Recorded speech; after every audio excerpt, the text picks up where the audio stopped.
Esta es la tarde en el continente americano.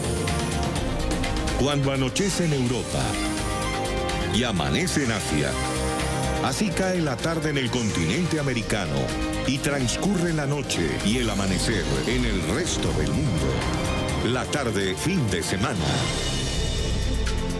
Al aire ya una nueva emisión de la tarde fin de semana por NTN 24, el canal de las Américas. Sean todos bienvenidos. Los saluda como siempre Carlos Eduardo Sánchez. Recuerden que estamos en Twitter, estamos como @latarde NTN 24. Mi cuenta personal es @CESánchezM. Es un gusto que nos acompañen. Comenzamos.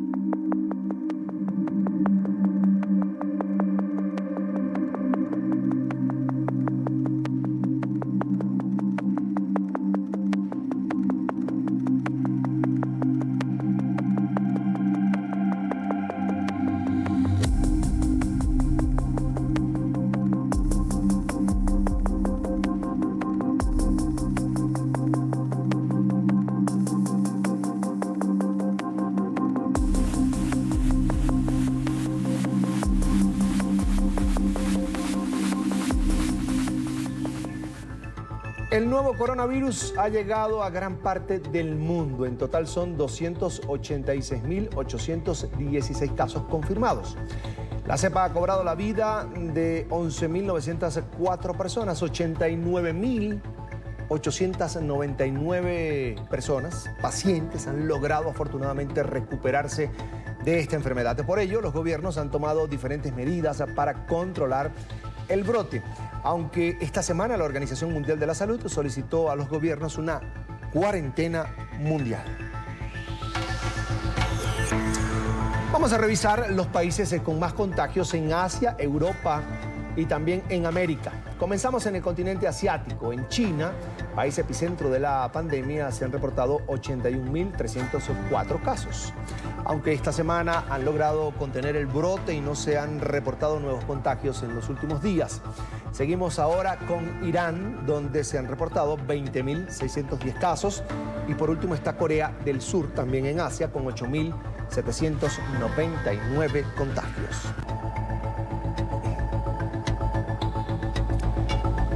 Seguimos ahora en Europa. Italia es el país más golpeado por la pandemia. Se han reportado 47.021 casos. Incluso superó a China con el mayor número de muertes por la enfermedad, 4.825 víctimas fatales. Luego está España con 25.374 contagios. Alemania también aparece en esta lista, tiene 21.652. Y por último está Francia, que registra 12.483 casos.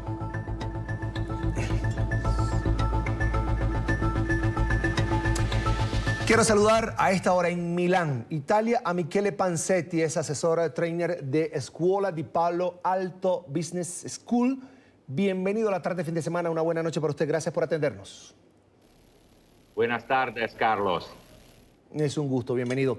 Esta semana para Italia, señor Michele, ha sido bastante complicada. Las víctimas por el COVID-19 aumentan todos los días, generando, por supuesto, miedo entre la población. Por eso hemos querido conversar en diferentes puntos de Europa con ciudadanos o con profesionales que están viviendo esta situación de pandemia y, por supuesto, la cuarentena. ¿Cómo ha enfrentado usted, cómo ha sido su experiencia con esta pandemia? En este momento casi todo el mundo aquí está en casa, aunque hay personas que se van un poquito por la calle, pero lo único que podemos hacer es estar en casa e intentar pasar este momento muy duro. Señor Michele, ¿cómo ha sido su día a día? Cuéntenos. La prevención es muy sencilla, en sentido que no se puede encontrar gente, aunque ya son, creo, 4 semanas más o menos que aquí en Milán no podemos salir de casa. Entonces, quien puede trabaja desde casa y otra gente está en la casa sin hacer nada. Señor Michele, en lo personal, ¿cómo se ha sentido en estos días de cuarentena? ¿Qué medidas, por ejemplo, ha tomado en su casa? Bueno, lo personal es que se puede, ahora no me sale la palabra, disfrutar de la familia. Es un poquito complicado por la gente que tiene hijos, porque los hijos en casa todo el día al final no saben qué hacer. La gente todavía está muy preocupada y entonces no sale. Hay una cosa muy curiosa que todos los días a las 18 la gente sale en las terrazas y cantan, se saludan, hacen aplausos por 10 minutos, así que toman un poquito de aire y saludan aquí en Milán la gente que está enfrente, en el palacio enfrente. No le voy a quitar mucho tiempo. Termino con esto, señor Michele. ¿Ha sentido miedo en algún momento? Miedo en realidad no, en sentido que si sigues las reglas que el gobierno ha impuesto, como decía, estar en casa, tomar máscara si debes salir y salir solo si debes irte al supermercado o por la gente que debe irse a la farmacia. Más que miedo, tristeza, porque por ejemplo en la zona de Bérgamo, cerca de Milán, donde yo crecí, hay muchísimos muertos. Entonces cada día, sobre todo en los últimos días, hemos pasado desde 200 muertos, 300 muertos y ayer 600, casi 50 muertos. Entonces esto es bastante fuerte, pero en realidad si no tienes problemas de salud, porque esto está afectando muchísimos los mayores. La mayoría de la gente son gente de 70, 80 años. Pero digamos que miedo en mi caso no, porque se puede combatir en un cierto sentido. Bien, él es Michele Panzetti, asesor trainer de Scuola di Palo Alto Business School, un ciudadano italiano que ha decidido compartir con nosotros aquí en la tarde, fin de semana, su testimonio, su experiencia, lo que ha sido la cuarentena y lo que se está viviendo, por supuesto, en Milán, una de las zonas más afectadas en Italia, es el país más afectado en Europa por la pandemia del coronavirus. Gracias por estar con nosotros. A vosotros. Un abrazo, gracias. Y desde Niza, ahora en Francia, nos acompaña Camila Rivero Yepes. Ella es estudiante de Lenguas Extranjeras y Comercio. Bienvenida, Camila. Gracias por atender esta invitación. Buenas tardes, Carlos Eduardo. Muchísimas gracias. No, gracias a ti, Camila. ¿Cómo se están viviendo estos días de cuarentena en Niza, Camila? Bueno, a ver, complicada. La situación es un poco caótica, la verdad. Hoy es el 5º día de cuarentena. El gobierno nos indicó el inicio de la cuarentena el lunes en la noche, el último lunes en la noche. Desde el fin de semana se cerraron establecimientos que se consideraban no necesarios, como los bares, las discotecas, los restaurantes, los cines, los teatros. Y bueno, nada, el lunes en la noche ya pues se declaró la cuarentena. Estamos pues todos tratando de ser responsables con el encierro. Y bueno, nada, es lo que hay que hacer en estos momentos. Camila, quisiera preguntarte, ¿cómo es el proceso, por ejemplo, cuando sales de casa a buscar víveres? Bueno, la verdad no podemos salir, no tenemos derecho a salir, únicamente para ir a buscar comida. Entonces necesitamos de una atestación oficial que se imprime, o en el caso de que no tengamos impresora, pues se tiene que rellenar a mano, es una hoja bastante larga. Y ahí aparecen las opciones legítimas por las cuales puedes salir de tu casa. La primera, por supuesto, es razones de ir a mercar, ir a hacer mercado. Y De lo contrario, si salimos sin esta prestación, pues podemos ser multados de 135 a 237 euros. ¿Cómo te has sentido, Camila, en estos días enfrentando esta pandemia en cuarentena, fuera de casa, sin la familia? Sí, bastante difícil, la verdad, es complicado. Yo soy estudiante aquí hace 6 años, vivo en un estudio de 20 metros cuadrados, así que nada, sola. Pero pues es lo que hay que hacer. A ver, yo tengo mi familia en Colombia, en Barcelona, y sin embargo no decidí quedarme por la sencilla razón de querer protegerlos. El problema con este virus es que, por ejemplo, en la mayoría de los casos, los jóvenes podemos ser portadores del COVID-19 sin tener síntoma alguno. Entonces yo realmente opté por quedarme acá, encerrarme. Es difícil, es bien complicado, pero pues hay que hacerlo para proteger a los seres queridos y las personas con las cuales tenemos contacto. Camila, dices, es difícil, complicado, pero la última pregunta es, ¿has sentido miedo? Sí, realmente, a ver, tratar siempre de tener la mente ocupada. En la universidad seguimos con las clases online y los exámenes, cosa que es pues bastante positivo porque pues estamos ocupados con la mente en otros temas. Pero sí, es difícil enfrentar una situación así, pues tan sola. Nuestros vecinos en Italia, cada vez con más muertos, hace 2 días sobrepasaron la cantidad de los muertos respecto a China. Y realmente sí es una situación bastante angustiante. No lo sé, esperar lo mejor y bueno, nada, frente a esta situación y a esta crisis, lo único que podemos hacer es quedarnos en casa. Y ya está. Entre más seamos conscientes de esto, más rápido vamos a salir de la crisis. Así es, Camila.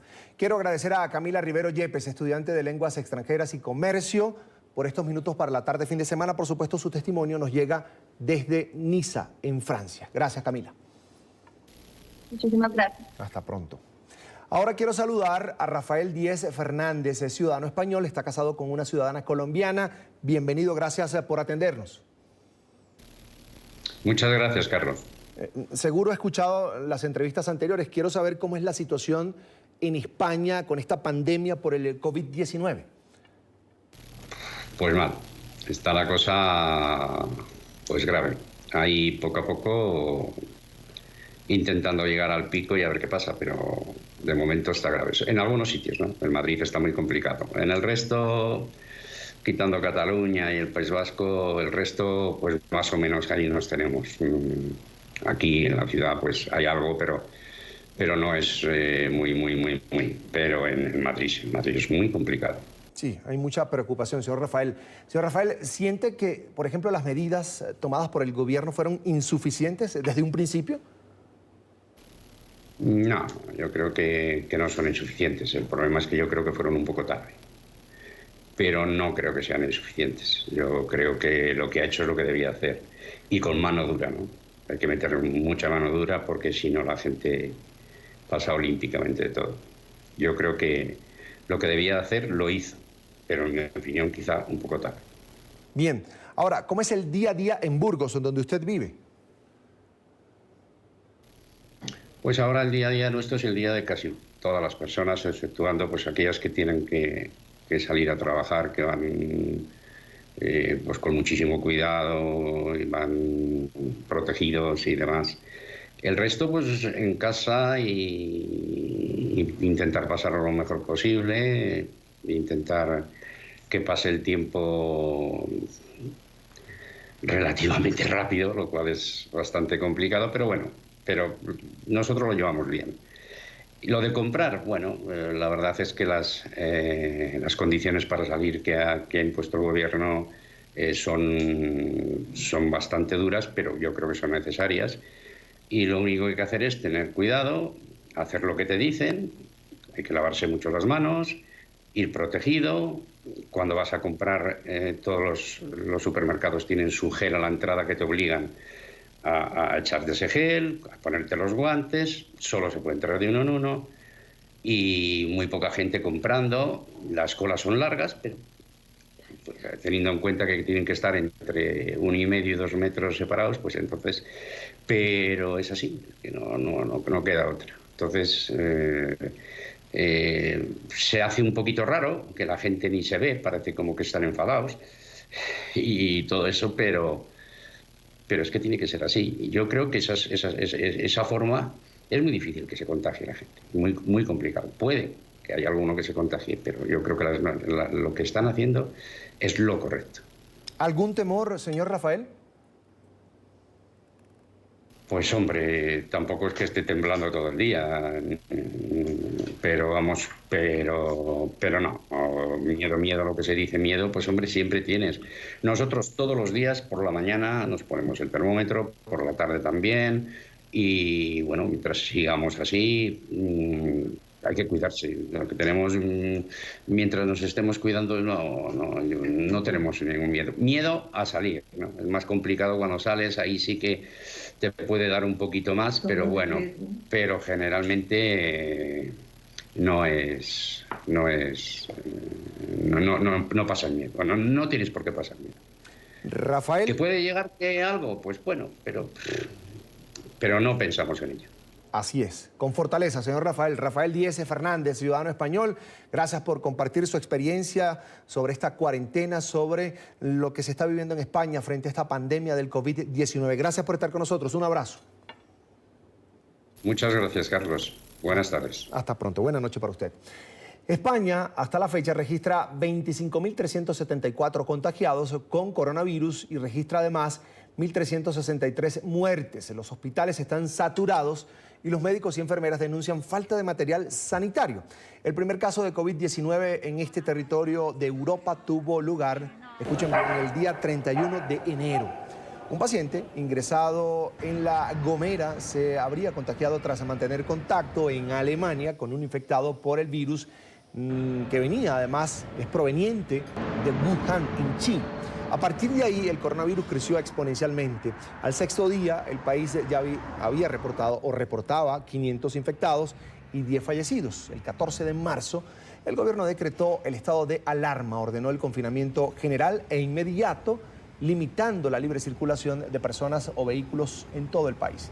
A esa fecha, el COVID-19 que registraba 4.000 contagiados y 90 fallecidos. Esa era la fecha, la cifra, el número, los datos hasta el momento. Hoy, una semana después del encierro, las cifras son 25.000 contagios, 4 veces más que hace una semana.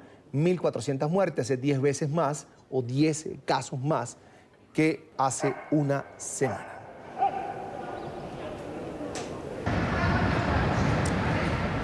Y esta tarde el presidente del gobierno español, Pedro Sánchez, anunció que pone a disposición del Sistema Nacional de Salud todos los recursos necesarios para garantizar la atención a los ciudadanos. Esta es principalmente la queja de los profesionales de la salud y de los ciudadanos, que haya más recursos sanitarios para atender la emergencia. A proporcionar una red social y económica que proteja de modo especial a los colectivos que son más vulnerables, especialmente para garantizar servicios tan esenciales como los suministros de agua, energía, comunicaciones, para garantizar la vivienda, para garantizar un mínimo de ingresos que, insisto, en esta crisis temporal que como consecuencia del COVID-19 tiene, las medidas que estamos tomando como consecuencia del decreto de alarma se están sufriendo en muchos hogares. También medidas, como he recordado en alguna otra comparecencia, para proteger a los empleos de los trabajadores y trabajadoras, de los autónomos, la economía social y salvaguardar, en la medida de nuestras posibilidades, la continuidad de las empresas con una movilización de recursos que no tiene precedentes en nuestra historia democrática. Laura Beltrán, quien hace parte del servicio de medicina intensiva del Hospital Virgen de la Concha, esto en Salamanca, España, nos acompaña a esta hora. Laura, bienvenida a NTN24, gracias por atender esta invitación.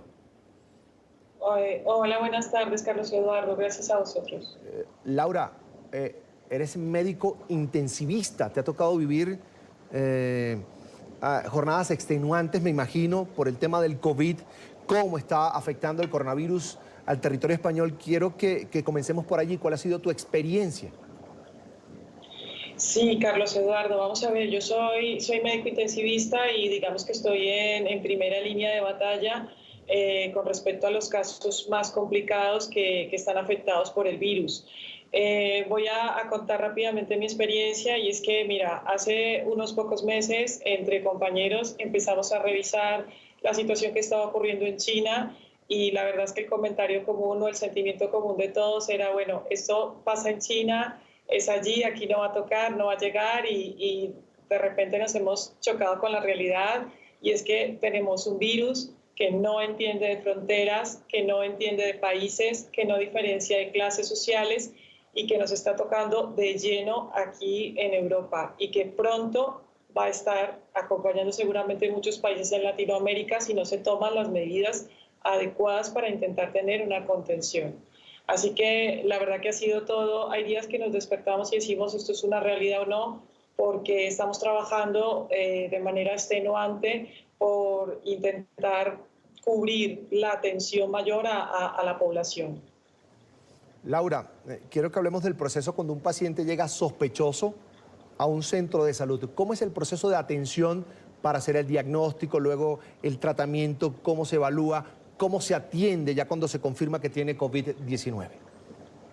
Claro, lo primero es que tenemos que destacar es que nosotros ya desde el momento cero hemos recibido bastante información, principalmente del Ministerio de Sanidad del país, en donde ya nos estaban preparando desde antes con las alertas de cuáles eran los posibles casos sospechosos y todo esto se ha ido actualizando a través del tiempo. Entonces, actualmente cuando llega un paciente que es un caso altamente sospechoso a la urgencia, lo que se suele pasar es que pasa a una sala específica de aislamiento en donde se toma la valoración de ese paciente, se hace con las medidas de protección individual para el personal sanitario, inmediatamente se recogen las muestras y se derivan a los laboratorios para intentar obtener los resultados lo más pronto posible.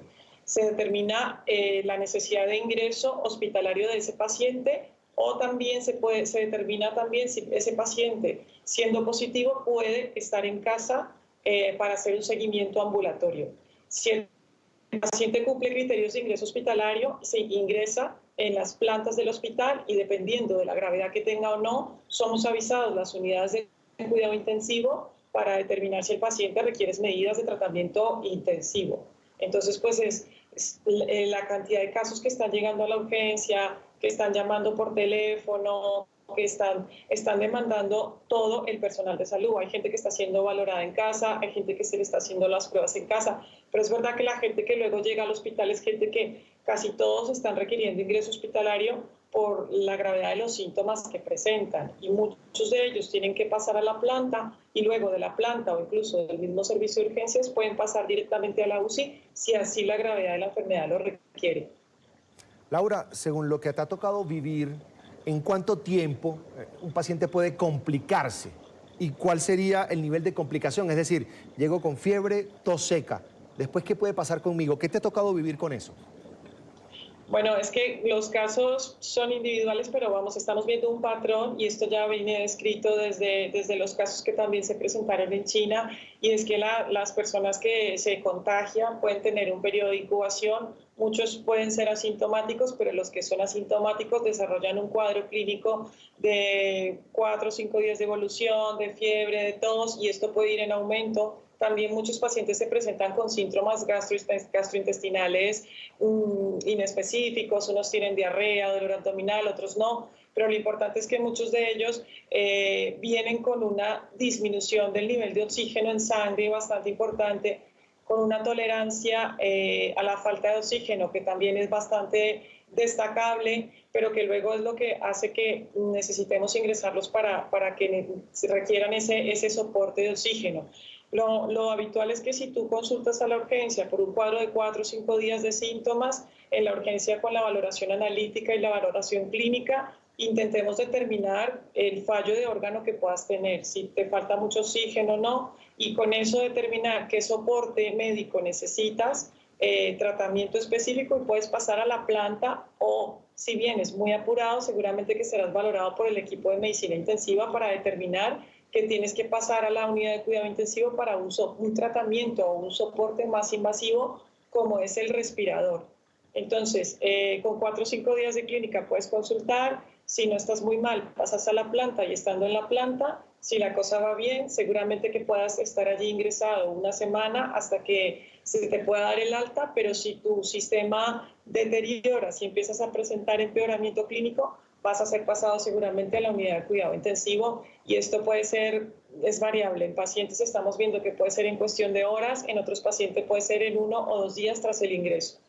Laura, desde hace una semana atrás vengo escuchando reclamo de los ciudadanos españoles, de políticos, de médicos, de especialistas, de enfermeras en España a las autoridades, es decir, al gobierno español, para que dote en mayor proporción a los centros de salud. Quiero preguntarte, ¿por qué se hace esto? ¿Porque ya está faltando o porque quieren prevenir que esos centros de salud tengan todos los insumos necesarios para poder atender la cantidad de pacientes que están requiriendo atención? Esto es muy importante. Vamos a ver, España tiene un sistema sanitario fuerte y robusto. Es un sistema de sanidad pública en donde todos los trabajadores dependemos del público, la mayoría, y luego habitualmente aquí no hacen falta recursos en este sistema. Esta crisis ha traído una alta demanda de insumos a todos los niveles. En los equipos de protección individual e incluso en los medicamentos que estamos necesitando porque tenemos un colapso del sistema. Entonces, es verdad que en muchos hospitales tenemos escasez importante de material, sobre todo del equipo de protección para los sanitarios.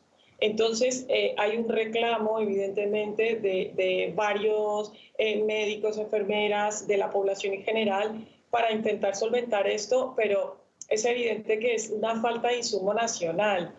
Es verdad que los gobiernos, los gerentes, el Ministerio de Sanidad, las consejerías están trabajando todos para que nos llegue ese material, pero aún así sigue siendo una situación muy delicada.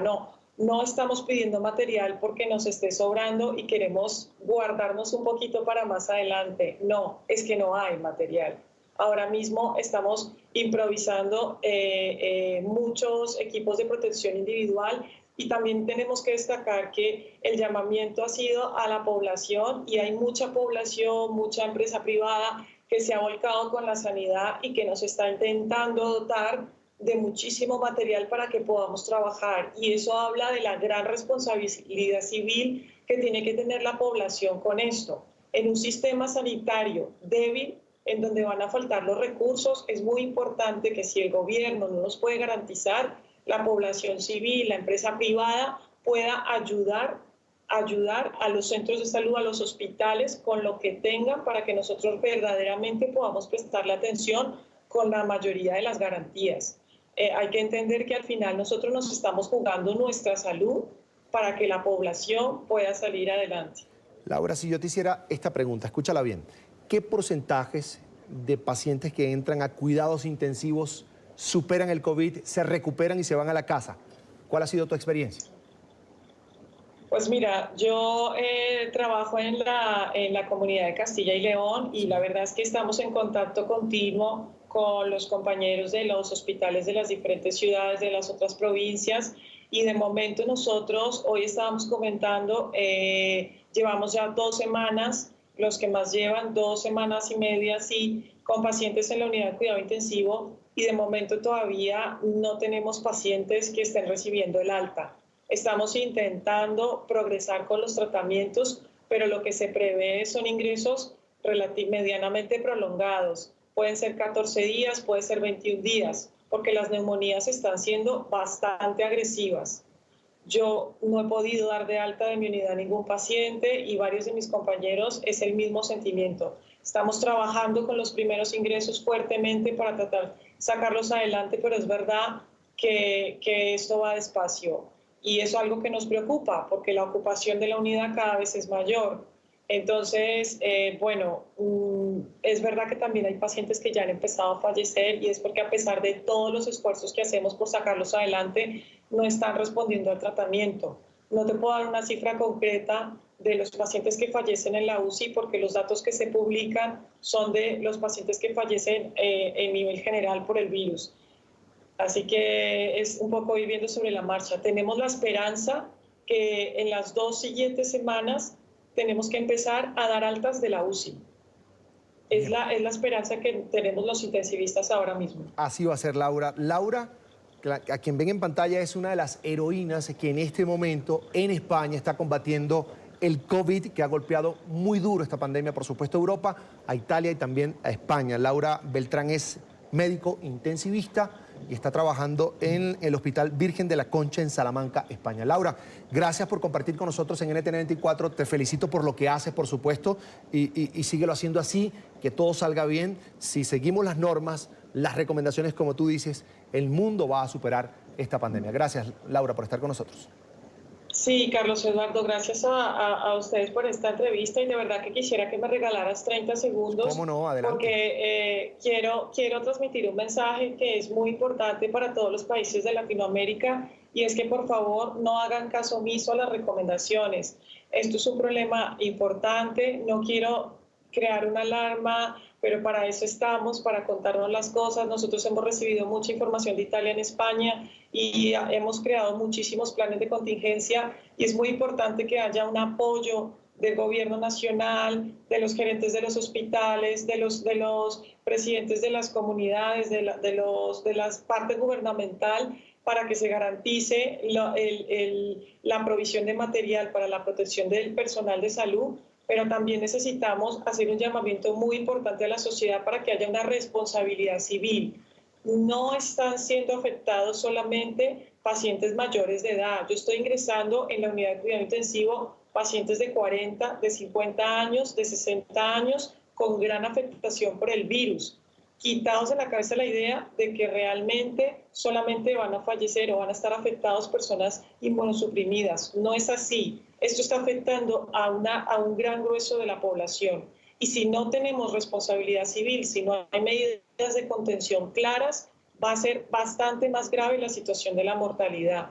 Por favor, los jóvenes tienen que tener una responsabilidad civil muy importante. Lo único que en este momento sirve es la contención para evitar la transmisión y el colapso del sistema. Así que, por favor, de verdad, nosotros los sanitarios nos jugamos nuestra salud y la población lo único que tiene que hacer es estar en casa. Por favor, de verdad, que los gobiernos trabajen en pro de esto y que todos los centros de salud y hospitales se preparen con sus planes de contingencia para la atención de la mayor demanda del sistema. ¿Vale? Ahí está, el mensaje de Laura. Está en lo que llaman la candela popularmente en este momento enfrentando el COVID-19 en España. Laura, gracias, un abrazo. Buena noche para ti. Hasta luego, Carlos Eduardo. Hasta gracias pronto. a todos. Vamos así a la primera pausa para comerciales aquí en la tarde, fin de semana. Y al regreso, cuarentena total absoluta en Colombia por cuenta del coronavirus. Así lo ordenó ayer el presidente Iván Duque. Esta medida entrará en vigor el próximo martes a la medianoche. Ya regresamos con La Tarde Fin de Semana.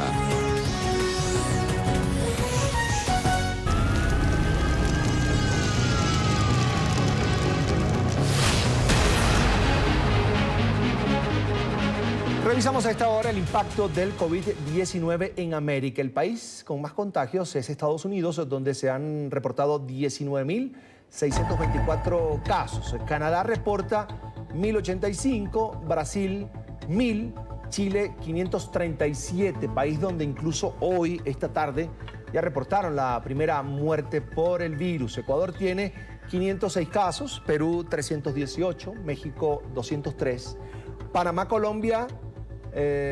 tiene 200, Colombia 196 y Argentina 158. Costa Rica registra 117, Uruguay 110, República Dominicana 72. Después aparece Venezuela con 70 casos, Honduras con 24, Cuba con 21, Bolivia con 19, Paraguay 18, Jamaica con 16, Guatemala con 12. Por último están El Salvador y Nicaragua, que solo registran un caso.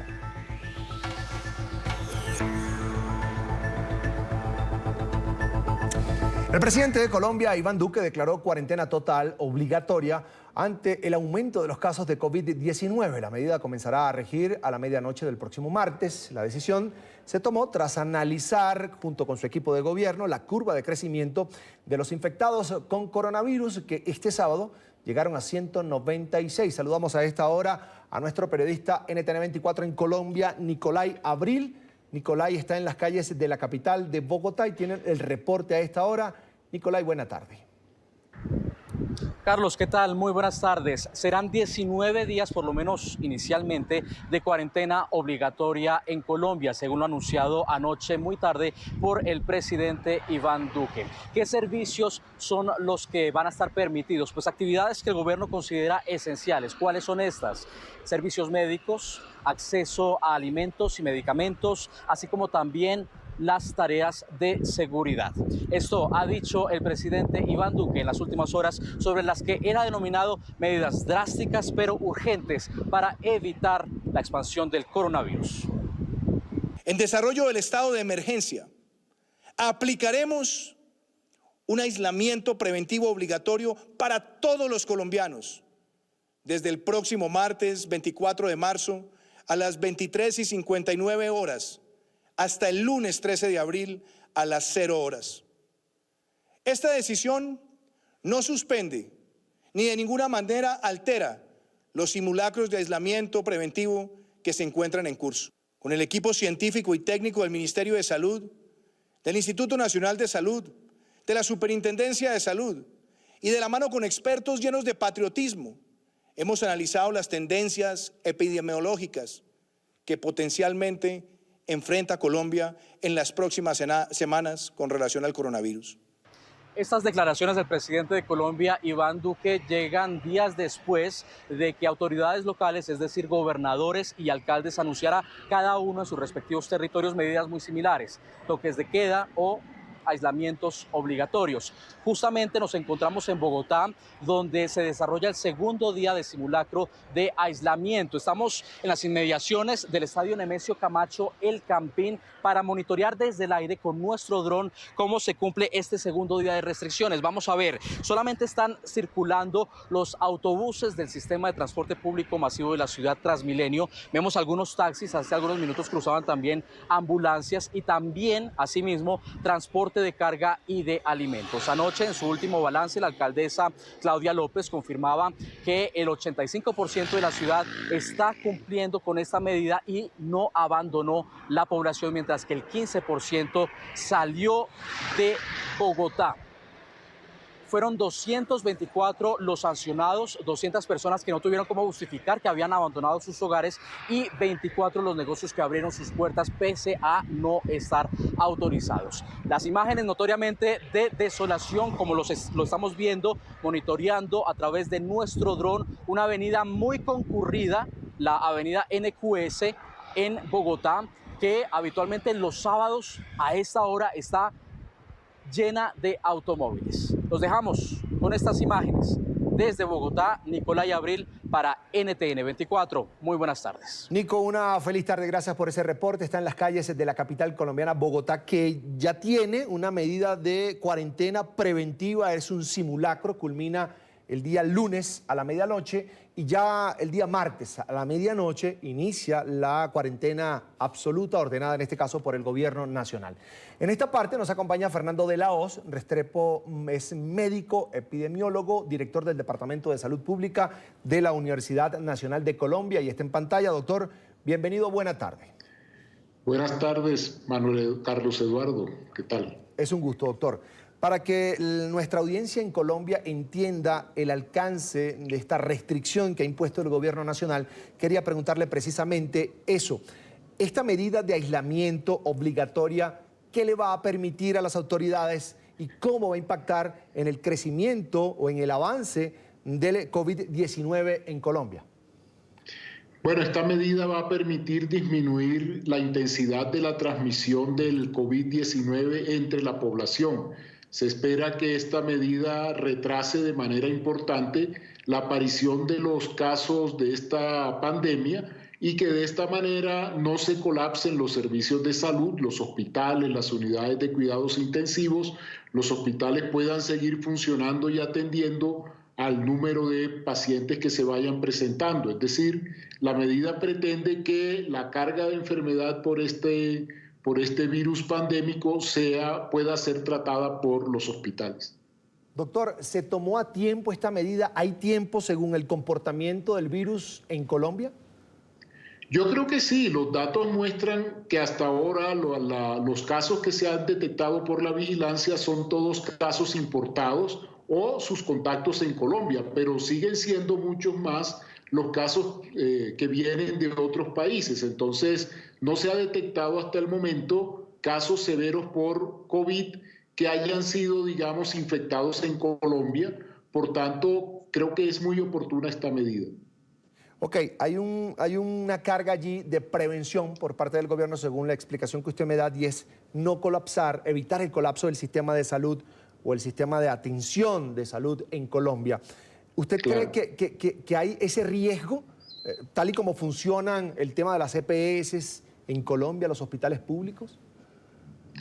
Claro, hay un riesgo importante. Ya el ministro ha mencionado varias veces que el número de camas, que si no se hace ninguna medida de prevención o de distanciamiento social, en un momento dado pueden superar en 8 o 9 veces la capacidad de camas en unidades de cuidados intensivos que se requerirían para atender a los pacientes. Eso implicaría, digamos, que un número importante de personas podría morir por no tener acceso a este servicio, y es más o menos lo que todos los países están implementando. Ustedes seguramente han mirado que Europa ya está prácticamente cerrada, incluso Inglaterra, que no quería tomar medidas, ya cambió su decisión.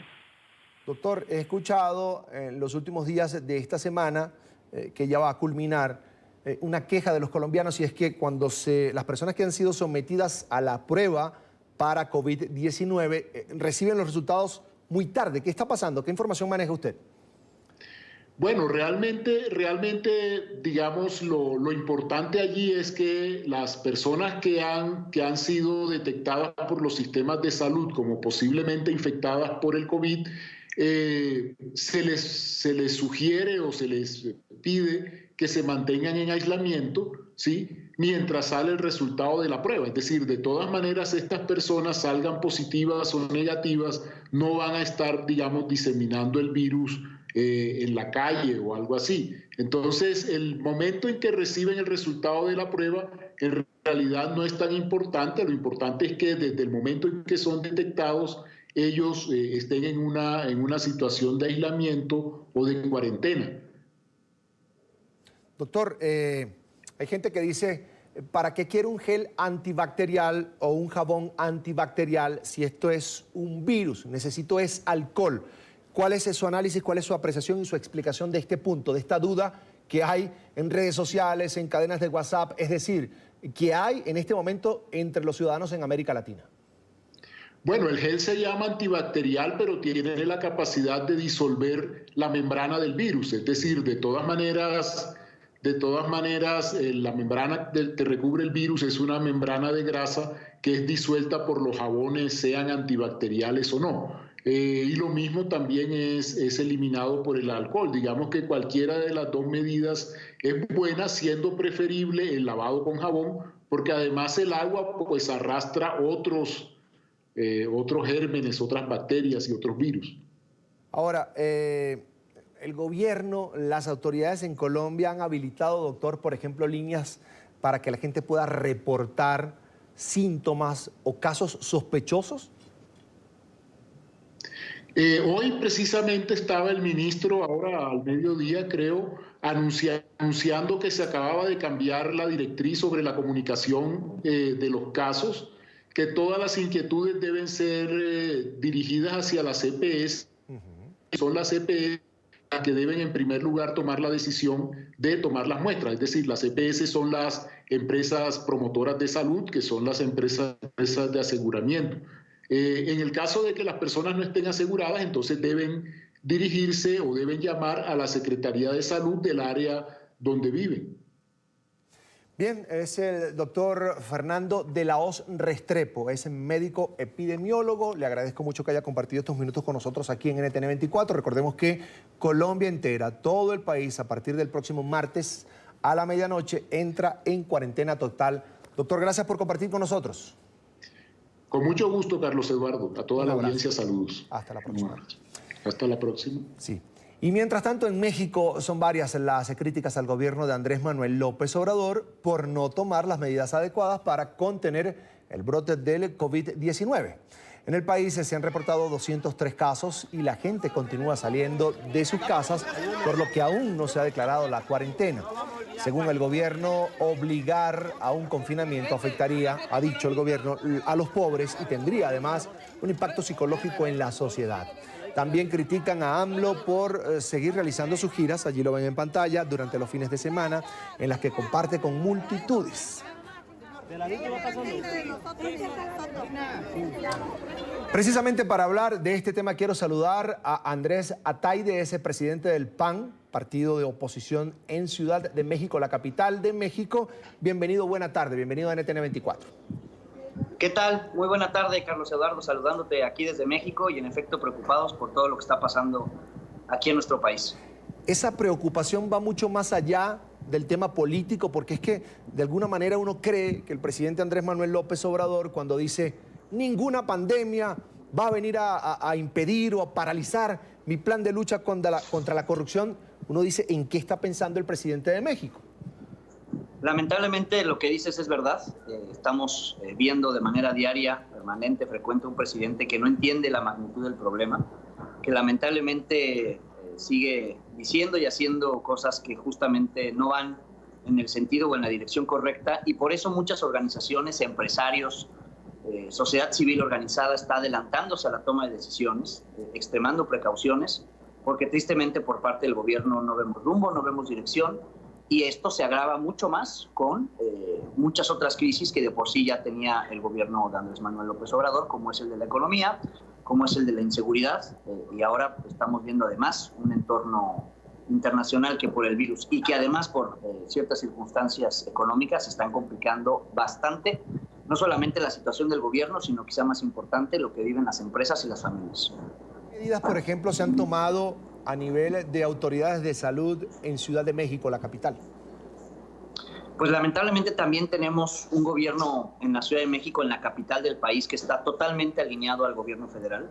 Es un gobierno temeroso de tomar sus propias decisiones y que siguen estrictamente la línea, el mandato que viene del gobierno federal. Entonces vemos a un gobierno de la Ciudad de México atado, detenido, y que tampoco está tomando las medidas necesarias, tampoco se está asesorando de las y los especialistas, y por eso la Ciudad de México es donde más se está propagando lamentablemente el COVID-19. Entonces, sí estamos preocupados porque además la situación económica no ayuda, la preocupación está incrementándose de manera severa y no vemos que las autoridades estén respondiendo, por lo menos a las expectativas que por lo menos tenían los que votaron por ellos. Los hospitales del país, señora Ataide, ¿cómo están en cuanto a capacidad de atención, en cuanto a capacidad en personal y dotación para atender una emergencia que pudiera dispararse en cualquier momento? Mira, este es un tema, como bien decías al principio, que tiene que intentar abstraerse de filias y de fobias políticas, de partidos, pero lo que sí te puedo decir es de que desde que llegó el virus a nuestro país a la fecha, por lo menos ya son 4 hospitales generales, 4 institutos especializados en la atención médica en general, que ya han manifestado los propios directores de esos centros de salud, los propios médicos, que tienen insuficiencia de material, que no hay protocolos y que por parte de la Secretaría de Salud, tanto federal como del gobierno de la ciudad, no hay información para que ellas y ellos puedan ofrecer un mejor servicio. Entonces sí estamos preocupados porque esto va a seguir creciendo, como ha sucedido en muchos otros países, particularmente lo estamos viendo en estos momentos en España y en Italia, y estamos convencidos que ante la poca atención, la poca prevención que hoy tenemos por parte de las autoridades, nuestro sistema de salud va a colapsar. Y además es un gobierno que no deja participar a la atención de salud privada. Están cerrando los canales para que los centros de salud privados puedan atender a quienes decidan ir para allá. Entonces, por un lado, no batean, no dejan pichar, no dejan batear, no dejan hacer nada. Entonces, en México todo pinta para que la cosa siga empeorando, y a eso hay que sumarle, insisto, todo el entorno que no ayuda, y que a diferencia de muchos otros países, incluso hermanos latinoamericanos, en donde sus dirigentes, sus mandatarios, sus presidentas han dado un paso al frente y han reconocido que definitivamente tenemos que cuidarnos y entrar en un proceso de cuarentena, pues en México nuestro presidente se sigue paseando, sigue saludando, sigue besando a todos como si no pasara nada, y ese es el ejemplo hoy que lamentablemente tenemos las y los mexicanos de nuestro presidente. Cuando el presidente Andrés Manuel López Obrador dice que ordenar un confinamiento podría afectar a los pobres, ¿qué es lo que trata de explicar? El presidente López Obrador llegó después de mucho tiempo de haber intentado el justamente estar donde hoy está, dividiendo desde el discurso y en los hechos a la sociedad mexicana. Y eso, afortunadamente, pues conforme ha pasado tiempo y él ha estado gobernando, pues la aprobación de su gobierno va en picada, va en franca disminución. Lo que nos preocupa es que eso no tiene por qué implicar que las y los mexicanos tengamos problemas de dirección. No hay rumbo. Y en un tema como este que, insisto, lamentablemente en todo el mundo se está padeciendo y que hay muchos países que sí han sabido dar respuesta ante esta emergencia, vemos que en México estamos 1, 2, hasta 3 pasos atrás y que por eso el virus no solamente se propaga, no solamente viene creciendo, sino que no va a haber capacidad de respuesta. Y por eso ya muchas cámaras empresariales, muchas organizaciones vecinales, muchos especialistas han tenido que dar un paso al frente, adelantándose al gobierno, para emitir sugerencias, para compartir protocolos de seguridad y de precaución, porque del gobierno no sale y lamentablemente siguen diciendo una y otra vez que pasa nada.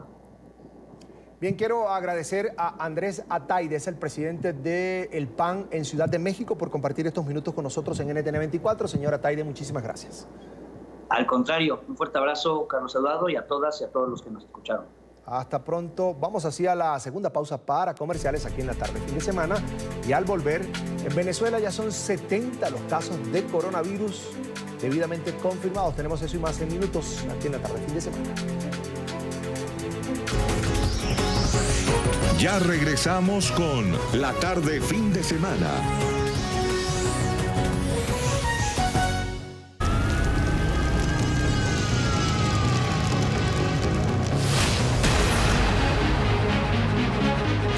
Medidas extremas en Venezuela para asegurar que los ciudadanos se cumplan la cuarentena por el COVID-19.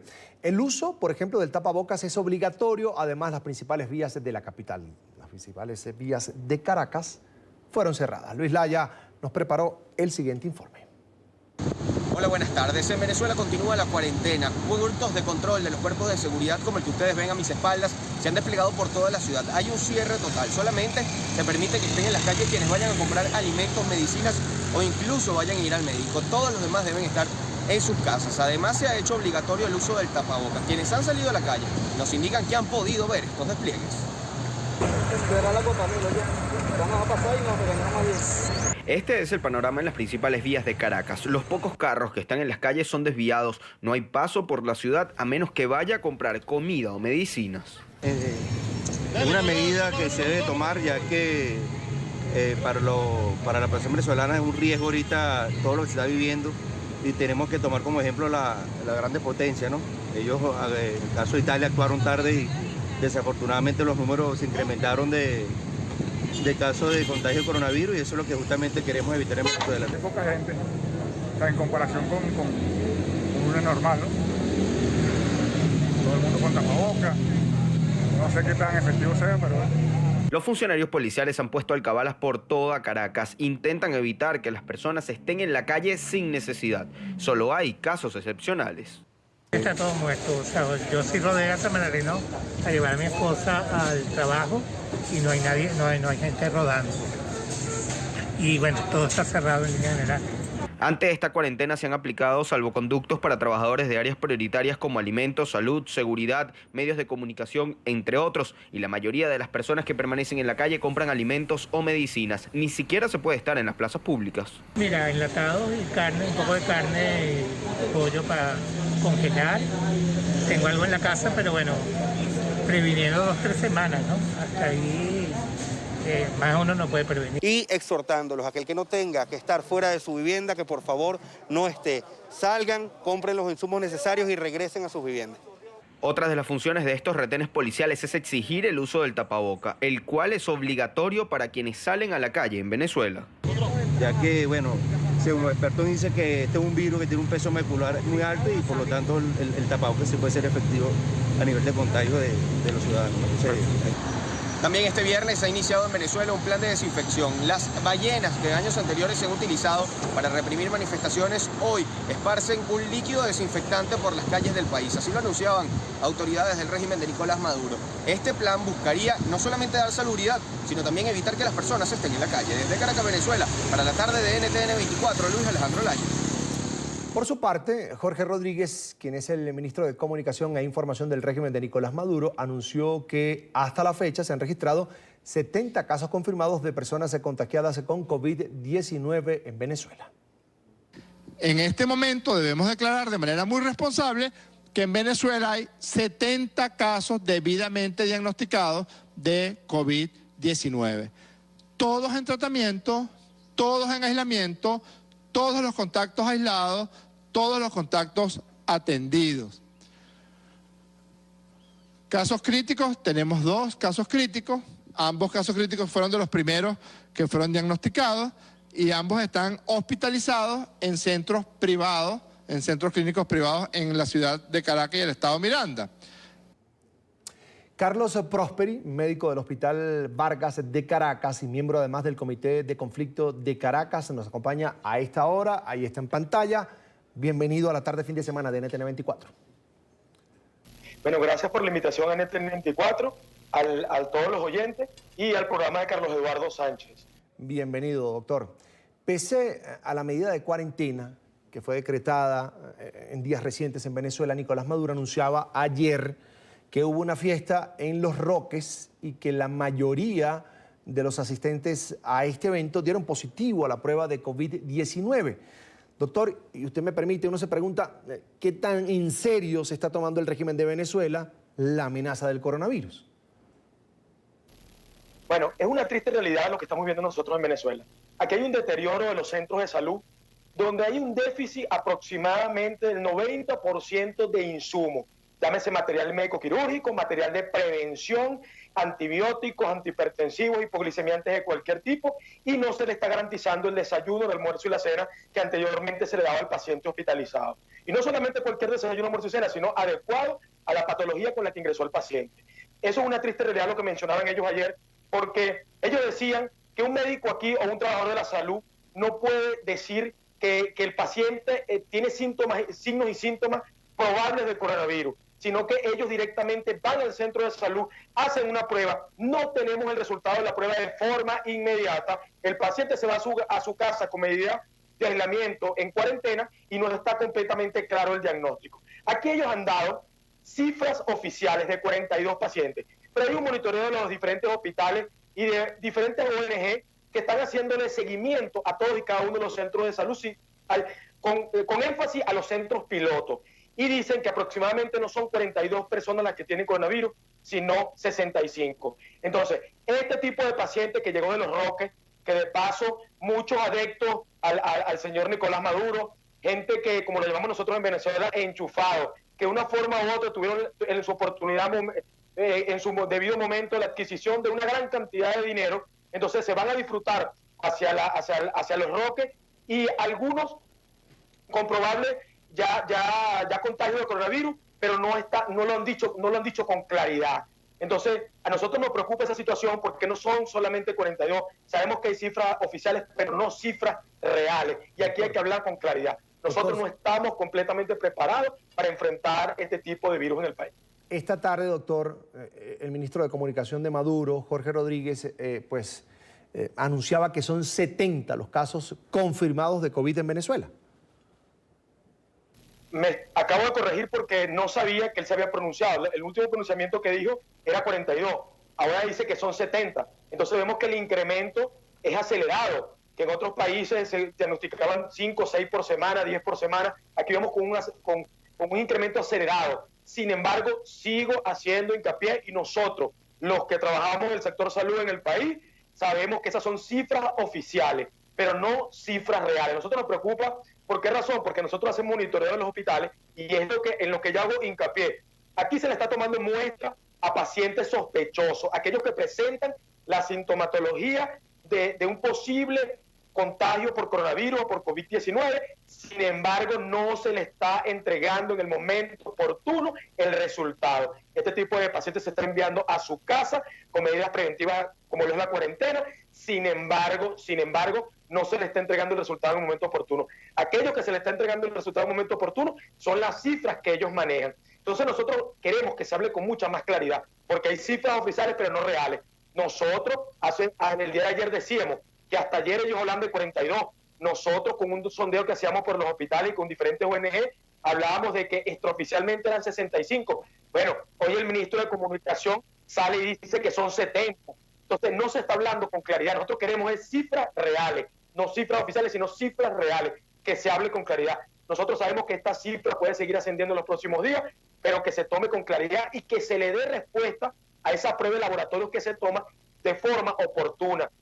Por ejemplo, tenemos casos donde se le ha tomado la muestra y ya va el 5.º día de la toma de la muestra y todavía el paciente sospechoso no tiene el resultado. Lo están manejando de una forma muy hermética y esto nos preocupa a nosotros, los trabajadores del sector salud. Quiero que hablemos también, doctor, de la situación de los hospitales venezolanos en cuanto a dotación, infraestructura. ¿Podrán, esa es la gran pregunta que se hacen todos los venezolanos, enfrentar un incremento de los casos de coronavirus?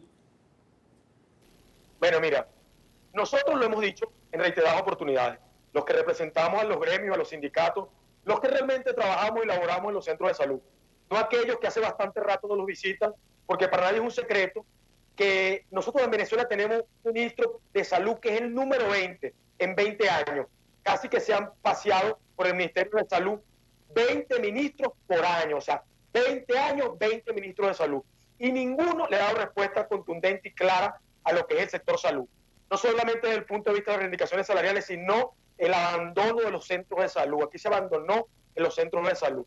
Entonces, si nosotros estamos preparados o no, con mucha realidad, con mucha tristeza, nosotros lo decimos. El sector salud en Venezuela ha alzado la voz de protesta en reiteradas oportunidades, no solamente por la falta de insumos, por la falta de reactivos, por el incremento de enfermedades que ya no existían en el país, por ese alto costo de la vida, ese salario que no percibe el enfermo y que para comprar una pastilla antihipertensiva que cuesta 500.000 bolívares soberanos, un tratamiento al mes de un solo antihipertensivo, no lo tiene o el salario no le alcanza para estos fármacos. Entonces vemos que se ha complicado, ha habido un incremento de esta patología, de la parte aguda de esta patología, y esto ha incrementado el ingreso a los hospitales. Entonces nosotros realmente, nosotros lo hemos dicho, no estamos preparados. Aquí tuvieron que tomarse medidas preventivas antes de que se denunciara la pandemia, antes de que la Organización Mundial de la Salud lo dijera. Entonces aquí no se tomaron medidas preventivas oportunas. Sin embargo, hay que reconocer que nosotros el viernes pasado hicimos un llamado que había que tener carteleras informativas, que había que haber aislamiento social o distanciamiento social, el uso de mascarilla de forma adecuada y oportuna, que nosotros los trabajadores del sector salud había que dotarnos de traje adecuado para de manera preventiva atender al paciente sospechoso. Bien, doctor, quiero que hablemos, por supuesto, una de las armas más importantes para enfrentar el coronavirus es el agua, y el problema es que en Venezuela prácticamente no hay agua. Bueno, es lo que te estoy diciendo. Están llevando cisternas porque no hay agua directo a través de la tubería, que es directo, que viene de la calle, no está llegando a los centros de salud, a algunos centros de salud. Entonces, ¿qué pasa? Que están llevando camiones cisternas. Esto es un camión grande que traslada agua de un sitio a otro. O sea, ellos trasladan el agua donde cargan esta cisterna y la llevan a los centros de salud. Pero esta agua no está completamente purificada. Entonces, esta agua ellos la llevan a tanques subterráneos o a tanques aéreos en los diferentes centros de salud. Pero esto no es continuo. Entonces, esta agua se acumula en los diferentes hospitales, en los tanques subterráneos o en los tanques aéreos. Entonces, no estamos haciendo un buen manejo de las medidas preventivas. Y sobre todo del agua, que es fundamental, y del agua potable, que es fundamental. ¿Por qué razón? Porque nosotros sabemos que aquí el agua en Venezuela no se está tratando de forma adecuada, y por eso hay que enfrentar las patologías por el consumo de este tipo de agua. Entonces, como diarrea, que es importante destacarlo, ¿por qué razón? Porque no se está consumiendo el agua, no se está tratando el agua de forma adecuada y la está consumiendo el fuego. Entonces, es una triste realidad porque pocos centros de salud cuentan con agua potable en el país o con agua directa, como decimos nosotros, del chorro a través de tubería. Entonces, solamente con tanque subterráneo y es llevada a través de cisternas, camiones que trasladan el agua donde la cargan hasta los diferentes centros de salud. Bien, hablemos ahora del personal médico especializado para enfrentar esta pandemia. ¿Son suficientes ahora mismo? Bueno, nosotros en Venezuela contamos con médicos de calidad y preparados para enfrentar este tipo de pandemia. Médicos especialistas en salud pública, internistas, infectólogos, hay médicos intensivistas, y sabemos por qué, porque el 5%, del 3 al 5% de los que presentan la infección por coronavirus terminan en terapia intensiva conectados a ventilación mecánica, un 20% termina en el área de hospitalización o de cuidados intermedios. Entonces, hay personal capacitado.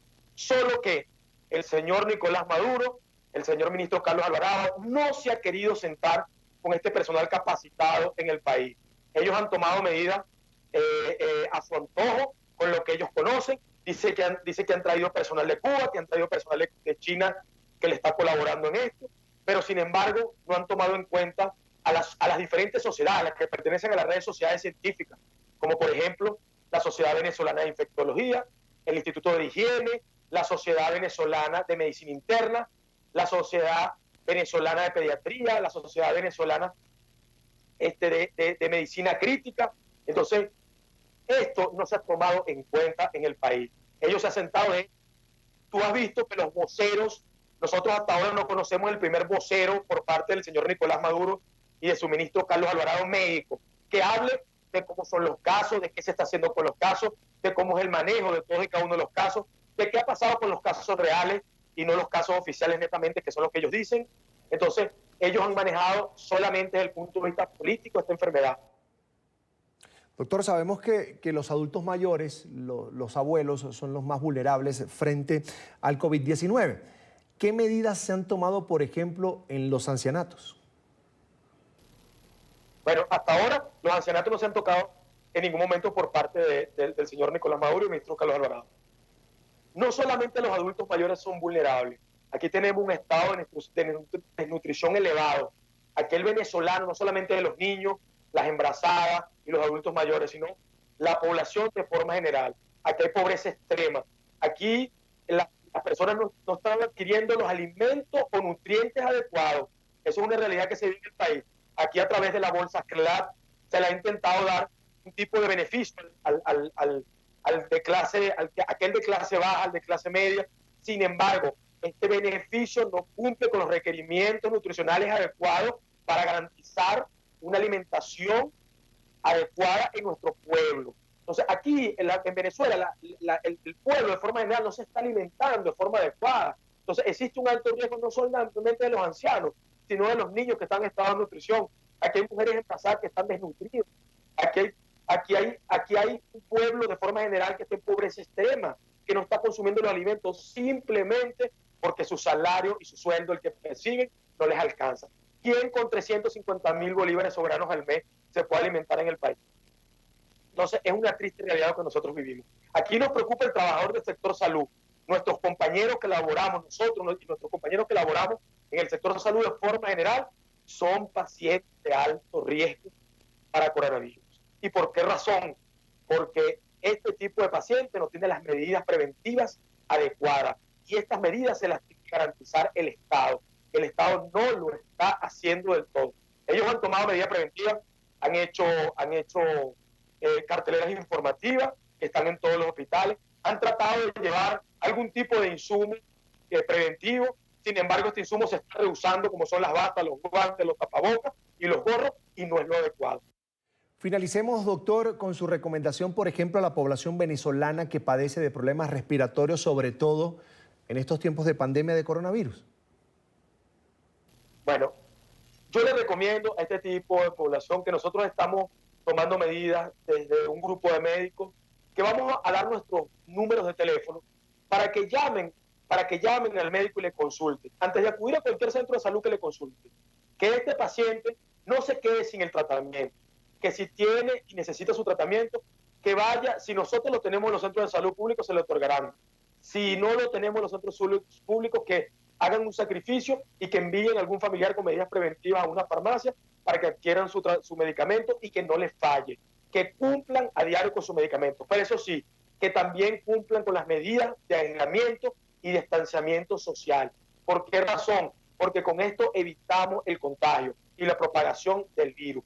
Que usted, si tiene algún tipo de problema, que llame a su médico tratante. Y para eso nosotros también vamos a disponer de algunos números para ponernos al servicio de nuestro pueblo enfermo con patologías crónicas.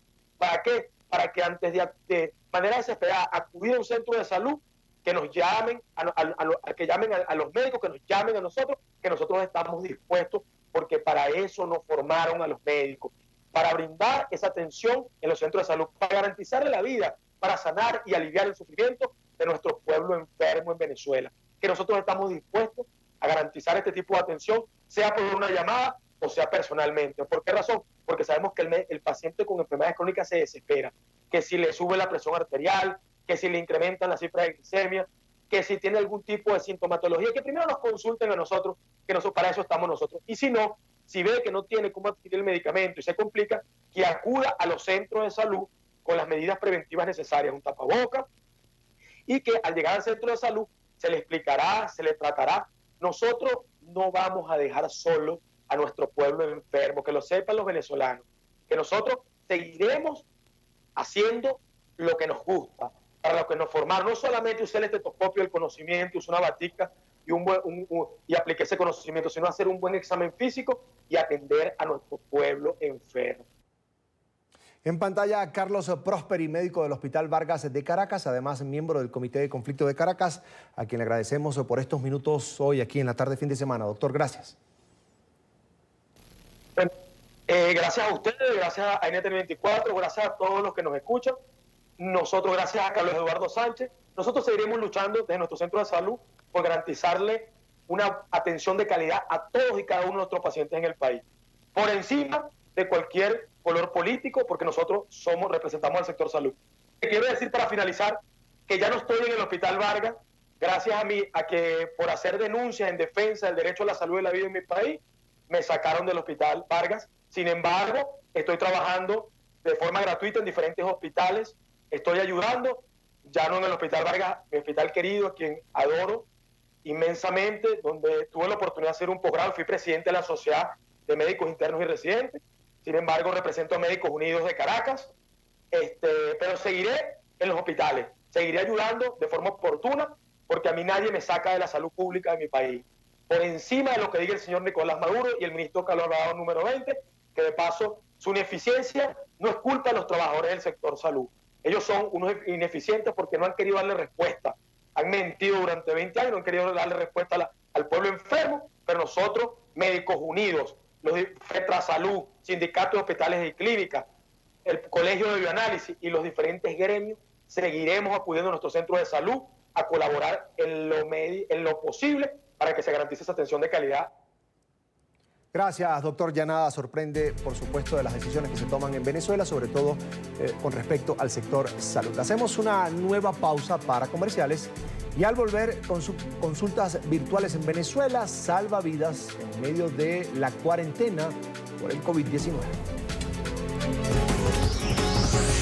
Ya regresamos con La Tarde Fin de Semana.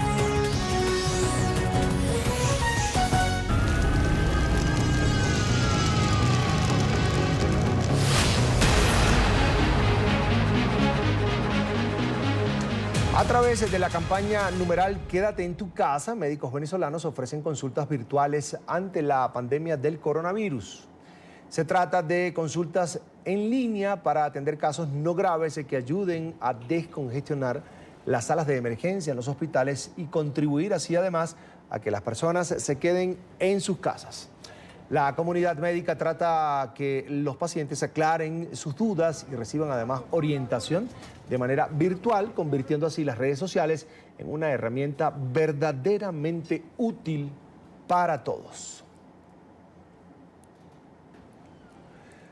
Saludamos en Caracas a la doctora Nancy Martínez, médico oftalmólogo. Bienvenida, doctora, gracias por atendernos. Bienvenida a NTN24. Muchas gracias a Carlos Eduardo por invitarnos para hablar sobre las consultas que estamos realizando a través de Twitter por Internet. Hablemos precisamente, doctora, de la importancia de hacer este tipo de consultas virtuales en tiempos de pandemia. Claro, nosotros los médicos queremos ayudar de alguna forma un poquito a la población general para que sus preocupaciones, angustias, dudas puedan hacerlas a un personal que pueda darles una orientación, ya que con la pandemia no podemos acudir a centros de salud ni a consultas médicas, y esa es la finalidad de nosotros, ¿no? De los médicos que estamos ofreciendo este servicio. Lo hacemos de una manera, por supuesto, gratuita, y para todas las personas de cualquier parte del mundo. Yo soy venezolana, estoy en Caracas, pero he atendido por esta vía a personas de otros países, de diferentes sitios, lugares, incluso de Europa. Me han escrito de Galicia, preguntas de Colombia, de Panamá y de Perú, por lo menos de las que yo recuerde ahorita, y de Venezuela, la gran cantidad. ¿Qué consultas le hacen con mayor frecuencia? Hay de todo tipo de preguntas, desde las preguntas de personas que sienten algún dolor, ardor en la garganta, personas que sienten que tienen fiebre, otras personas que tienen tos y tienen temor a sufrir el coronavirus, o que un familiar de ellos los tenga. Muchas veces me preguntan el cuidado que deben tener de los ojos, ya que soy oftalmólogo, si se pueden contaminar fácilmente, y les explico nuevamente los cuidados que debemos tener. Y la mayoría de los casos, con las indicaciones que les doy por la vía online, por Twitter, se sienten ya tranquilos, porque hay algo importante, que tener la información nos da tranquilidad, porque el no estar seguros de algo, eso es lo que angustia a las personas. Y saber que cuentas con un médico que te está atendiendo, que está recibiendo tu mensaje, tu pregunta, eso también tranquiliza. Y la idea de nosotros los médicos es poder lograr calmar un poco estas preocupaciones y orientar. Si la persona me pregunta algo que tenga que ver, que pareciera que pudiera ser la enfermedad del coronavirus, por supuesto que nosotros lo orientamos a que debe ir a los canales regulares de su país. Si es otra enfermedad que tiene porque no ha podido ir a las consultas médicas por la situación que tiene que mantener la cuarentena por la pandemia, entonces tratamos de explicarles e incluso he dado indicaciones médicas por allí. Doctora, vamos a compartir algunas de esas consultas que le han hecho a través de su cuenta de Twitter. Por ejemplo, tenemos esta. Hola, doctora. Mi esposo y yo, aquí la tenemos, presentamos un cuadro de gripe desde hace 2 semanas sin fiebre. Podemos respirar bien, mucha flema, dolor de cabeza, unos días mejor, otros malestar general. Estamos aislados por prevenir, pero me asusta tanto tiempo en esas condiciones. Tenemos otra por acá. Buenas tardes, mi hija de 7 años presenta hace 4 días tos con flema y hoy amaneció con diarrea y vómito. No presenta fiebre, es gripe o debe acudir a un centro de atención. Sí, en realidad esas son las que más se repiten.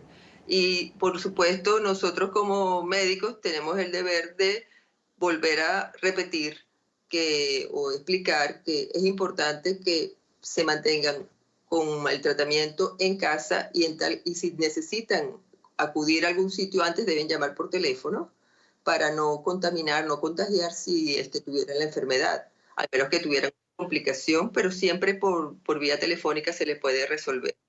Y a los pacientes o a las personas que se comunican por otras razones, siempre aprovechamos el momento de decirle, recuerda que no debes salir, no permitas que el virus entre en tu casa, no debes salir, debe tenerse resguardado.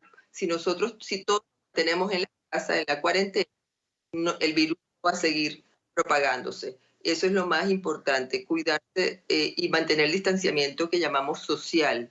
Distanciamiento entre dos personas de 2 metros. Yo digo de 2 metros para que la persona tenga la seguridad que no va a ser contagiada.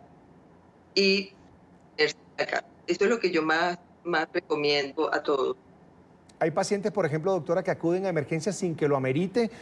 ¿Esto lo han podido comprobar? Sí, porque hay personas que están ahorita en angustia, entran en situación de pánico. Por eso yo pienso que mientras más médicos se sumen a esto de ofrecer sus servicios gratuitos online, por Twitter o por Instagram, por donde puedan, ayudaría mucho, porque todas esas personas que están preocupadas nos mandan la pregunta y nosotros inmediatamente le tratamos de responder. Por supuesto, he tenido tantos mensajes que he ido respondiéndolos en orden y lo ideal sería que preguntaran cosas más las personas que se sientan de verdad muy preocupadas para no congestionar esto, ¿no? Pero en general nosotros ayudamos bastante. Yo pienso que las personas, las respuestas de ellos son de tranquilidad, sienten alivio inmediato. Me dicen, ay doctora, muchas gracias, me tranquiliza, porque muchas veces ni siquiera son de ellos. Me mandan hasta fotos de los niños o del bebé que tiene algo o del papá que es mayor, que es una persona anciana. Entonces, las personas, todos estamos preocupados por nuestros seres queridos y por nosotros mismos. Y es una forma de llegar más cerca posible para ayudarlos y atenderlos que podamos por allí. Doctora, creo que hay que aclarar que este tipo de consulta virtual, por supuesto, no reemplaza una física. Una ayuda, un apoyo a personas que no pueden, por la cuarentena, muchas veces incluso está restringido el paso, entonces no pueden acercarse a ningún centro y a veces no tienen nada que se relacione, ningún síntoma, pero es una preocupación que tiene la persona. Una preocupación válida, porque en este momento pues todos estamos preocupados y tienen miedo y muchas veces el desconocimiento. Si ellos se explican lo que deben hacer, la prevención y lo que me están diciendo, yo veo que no es importante para pensar en coronavirus, por supuesto, se sienten aliviados. Y la parte preventiva, ¿no? Es lo más importante, la parte preventiva. Que eso sí lo coloco bastante en la página, bastante lo recalcamos, porque a pesar de que se dice tanto, pareciera que a veces hubiese una negación, como que a mí no me va a pasar, pero a todos nos puede pasar, a cualquier persona, en cualquier parte del mundo, a cualquiera le puede pasar. Entonces, lo más importante es mantenerse solamente en su núcleo familiar y sin salir, ni recibir visitas, ni salir a hacer visitas, ni caminar, nada. O sea, simplemente estar dentro de su sitio y salir solamente cuando hay extremadamente necesario, una emergencia de verdad, salir. Del resto, mantenerse en casa en la cuarentena. Doctora, esta iniciativa forma parte de la campaña Quédate en tu casa. Quería preguntarle cómo ha respondido la gente. No, bueno, la verdad es que la iniciativa fue, yo creo que de todos ha sido como muy espontánea, natural. Yo no me unía a ningún grupo en particular. Simplemente me di cuenta de que necesitábamos hacer eso y así yo creo que la mayoría de los médicos se han unido. Ahora, cuando estamos en esto, ya cada quien pues colocamos iniciativas de todo tipo, apoyamos, de quédate en tu casa, mantén la cuarentena, la distancia de más de 1 metro, yo digo de 2 metros para estar más seguro, la limpieza. Si vas a salir y es necesario, no debes tocar, es lo que no se debería hacer, ni botones, ni pasamanos, ni pomos de las puertas, o sea, no tocar nada, porque todo eso ya fue tocado y puede estar contaminado. Lavarse las manos por 20 segundos frecuentemente. Si tuviste que salir, llevarte el gel desinfectante que tenga por lo menos un 70% de alcohol. Entonces, todas son medidas que tenemos que cuidarnos, y si tenemos a alguien en casa que esté con posible infección, debe estar totalmente aislado en un cuarto aparte. Nosotros al llegar de la calle tenemos que tener una ropa para la calle y una ropa para estar en la casa. No debe mezclarse porque la ropa puede mantenerse por un tiempo el virus. Entonces, dependiendo de la superficie, el virus se mantiene por mucho tiempo. Entonces, esas son las cosas que hay que cuidar. Se ve que los plásticos, el virus en un plástico puede durar hasta 5 días en un plástico. O sea, cualquier botella de esas plásticas, lo que sea, puede estar allí. Entonces, es importante saber que el virus se mantiene muchas veces por varios días. En el vidrio también se mantiene por 4 días, en la madera. Entonces, si el virus se mantiene, entonces hay que hacer la limpieza con, lo ideal es el hipoclorito de sodio, el cloro, pues, que es la lejía, limpiar todo con una dilución de cloro, sería suficiente para toda esta superficie. Bien, quiero agradecer a la doctora Nancy Martínez, es médico oftalmólogo venezolana, por acompañarnos estos minutos aquí en la tarde fin de semana. Doctora, muchísimas gracias, felicitaciones por lo que hace, por supuesto, por los venezolanos. Tenga usted una feliz tarde. Estoy al orden, me pueden mandar sus preguntas, que con mucho gusto serán respondidas. Estoy en Twitter como @NancyMartinezA. Ahí con muchísimo gusto los atenderé. Y gracias a ustedes por la invitación. Hasta pronto, gracias a usted. Vamos así a la última pausa para comerciales. Volvemos con TecnoWeek. El teletrabajo se ha convertido en una alternativa laboral en medio de la pandemia de COVID-19. De eso hablamos en minutos aquí en la tarde fin de semana. Ya regresamos con la tarde fin de semana.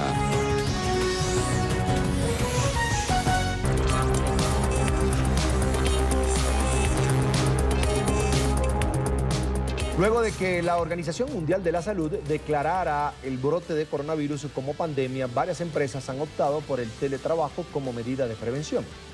Grandes compañías como Google y Microsoft han pedido a sus colaboradores trabajar desde casa. Sin embargo, empresas que no cuentan con tecnología moderna, infraestructura y políticas para ello pueden tener ciertas limitaciones. Por eso, hoy en TecnoWeek hablamos de cómo prevenir la fuga de datos, cómo medir la productividad de los empleados y diversas aplicaciones que ayudarán a enfrentar la crisis causada por el COVID-19.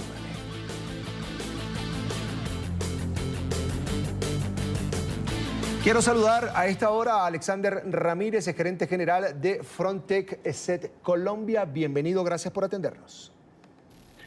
Hola, ¿cómo están? Mucho gusto. ¿Cómo les ha ido? Buena tarde, bienvenido.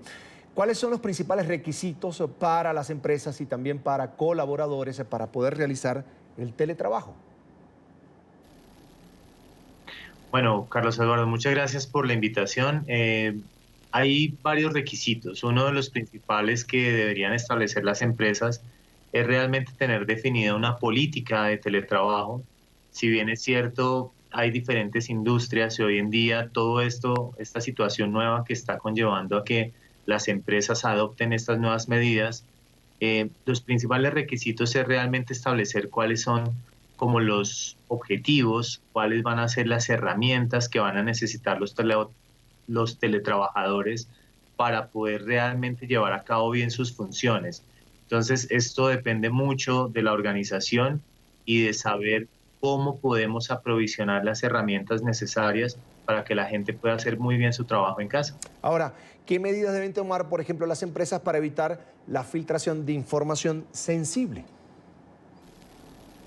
Bueno, hay varios aspectos ahí en este caso y uno de los principales que recomendamos es que el equipo con el cual va el empleado a hacer teletrabajo sea generalmente o sea principalmente un equipo que entregue la empresa, que sea un equipo que tenga toda su información y todo su software actualizado, que cuente con un antivirus licenciado, que permita tener obviamente las medidas de precaución y de seguridad necesarias. Otra de las recomendaciones que hacemos desde ESET Colombia es que las redes de Internet a la cual se conecta el empleado sean redes de conexión segura, es decir, que cuando te conectas normalmente desde tu casa lo hagas desde el router que te suministra el operador de servicio de Internet que tienes en tu casa y no que, por ejemplo, lo hagamos con redes Wi-Fi externas o gratuitas, las cuales pueden hacer que un ciberdelincuente intercepte información y pierda información la empresa en ese momento. ¿Todas las empresas se pueden acoger a esta modalidad? Sí, en Colombia desde el año 2008, la ley 1221 estableció el teletrabajo formalmente en nuestro país y desde ahí se ha venido desarrollando esta normativa y todas las empresas hoy en día a nivel mundial y a nivel local en Colombia han adoptado por estos nuevos sistemas de teletrabajo, lo cual trae muchísimos beneficios también en lo que tiene que ver con la productividad de los trabajadores y también en lo que tiene que ver con la responsabilidad social que tenemos en cuanto a la huella de carbono, en cuanto a esos consumos excesivos a veces que hacemos. Entonces, hoy en día en Colombia es muy común y obviamente con estas crisis como es la del COVID-19, pues hoy en día las empresas se acogen muchísimo a estos tipos de modalidad de trabajo. Alexander, ¿cómo pueden, por ejemplo, las empresas medir la productividad de los empleados? Bueno, Carlos Eduardo, hay varias formas de hacerlo. Una de las que nosotros recomendamos en Colombia, en ESET, es a través de diferentes software, el empleador va a poder tener un control de lo que están haciendo sus empleados y también les ayuda en esta gestión. Es decir, por ejemplo, desde este software que está instalado en el equipo, podemos saber, por ejemplo, cuántas horas permanece el trabajador conectado, qué está haciendo el trabajador en tiempo real en su equipo. Nosotros vamos a poder controlar cuánto tiempo estuvo en redes sociales, cuánto tiempo estuvo en alguna aplicación de la empresa directamente, cuánto tiempo estuvo en Excel, en Word, haciendo diferentes actividades. Y también nos va a permitir algo muy importante, Carlos Eduardo, y es la prevención de la fuga de datos. Hoy en día, ese va a ser el principal riesgo que van a tener las empresas que opten por el teletrabajo, y es cómo garantizamos que la información confidencial de la compañía no se pierda. ¿Cómo garantizamos que el empleado sea consciente que esa información debe tener un cuidado especial? Entonces, a través de estas herramientas que tenemos, podemos garantizar la confidencialidad de la información, la no pérdida de la información y la productividad del trabajador. ¿Qué tipo de herramientas, por ejemplo, recomiendas para empresas que quieran acogerse a esta modalidad del teletrabajo? Bueno, hay diferentes herramientas. Unas desde el aspecto de la seguridad, claramente recomendamos un antivirus. En ESET Colombia trabajamos muy fuertemente en lo que tiene que ver con la prevención, la proactividad, la detección de malware nuevo. Desde el punto de vista de la productividad y la pérdida de la información, recomendamos un software que se llama Safetica, el cual nos ayuda justamente a proteger la información que tenemos de los trabajadores. También es importante tener algo en cuenta y es el cifrado de la información. Si el trabajador sale de su empresa, lleva su equipo y por alguna razón en el camino pierde su equipo o le roban su equipo, lo ideal es que la información que está transportando, sea en su computador o sea en una USB o un disco duro, debería estar cifrada esa información para permitir que no vaya a caer en manos de quien no queremos que caiga. Entonces, esas serían como las principales recomendaciones en lo que tiene que ver con tecnología y seguridad para proteger la información. Finalizo con esto, Alexander. ¿Cómo manejar el soporte y la gestión de crisis, por ejemplo? Bueno, es importante que las empresas establezcan líneas de comunicación abiertas con sus trabajadores cuando están en modalidad de teletrabajo, porque pueden ocurrir diferentes situaciones. Pensemos que hoy en este momento mucha gente está conectada a Internet desde sus casas y evidentemente los canales de comunicación pueden colapsar en algún momento. Entonces hay diferentes recomendaciones que pudiéramos hacer, pero una de ellas principalmente es destinemos el canal de Internet que tenemos en jornadas de teletrabajo para lo que tenemos que hacer.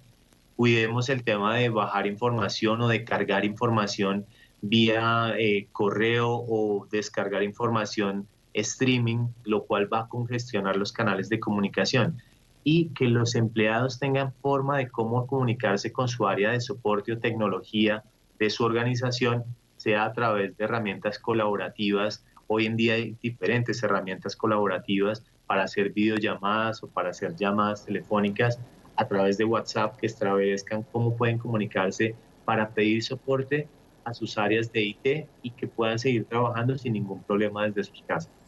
Bien, quiero agradecer a Alexander Ramírez, es el gerente general de Frontech ESET Colombia, por estos minutos para la tarde fin de semana. Alexander, gracias por estar con nosotros. A ustedes muchísimas gracias por la invitación y estamos atentos a lo que necesiten. Hasta pronto, gracias. Y así llegamos también al final del programa el día de hoy. Recuerde seguirnos en Twitter, estamos como @latardenetn24. Mi cuenta personal es @CESánchezM. Hasta mañana en la tarde.